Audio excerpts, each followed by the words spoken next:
If somebody destroys an image bearer of God, God says that person forfeits their right to human life.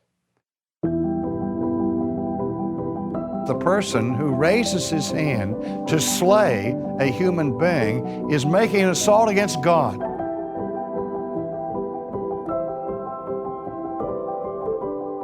Whoever sheds man's blood, by man shall his blood be shed. This is in the imperative. This is a command. That person must be killed.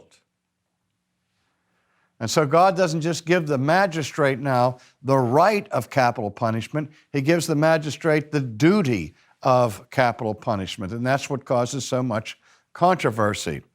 Now, I remember reading an article complaining about Christians constantly protesting against abortion laws in the United States, and he said he would not take the Christian community's protest against abortion seriously until these same people would mobilize against capital punishment.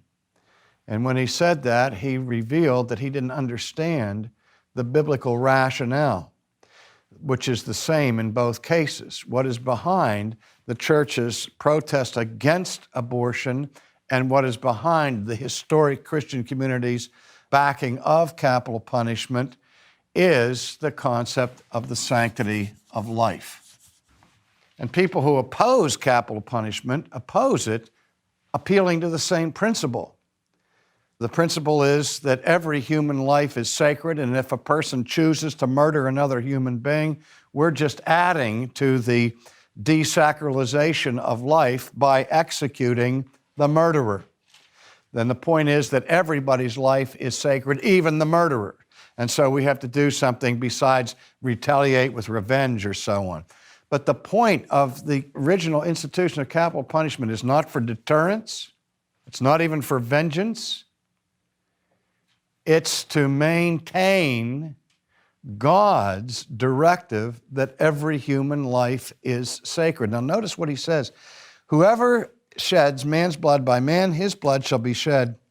For in the image of God he made man.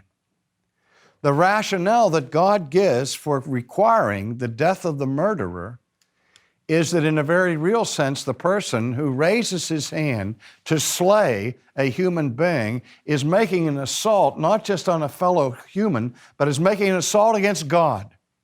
Because every human being is the image bearer of God. And when you kill a human being, you kill somebody who is bearing the image of God. And God is saying that to be in the image of God is so sacred and so holy that if somebody wantonly destroys an image bearer of God, God says that person forfeits their right to human life, and they are to be executed.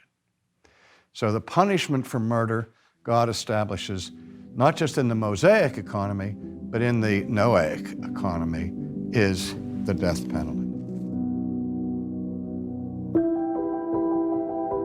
Thanks for listening to Ultimately with R.C. Sproul. This is a podcast from Ligonier Ministries. For more information about Ligonier and to discover thousands of free resources to help you grow in your Christian faith, visit ligonier.org.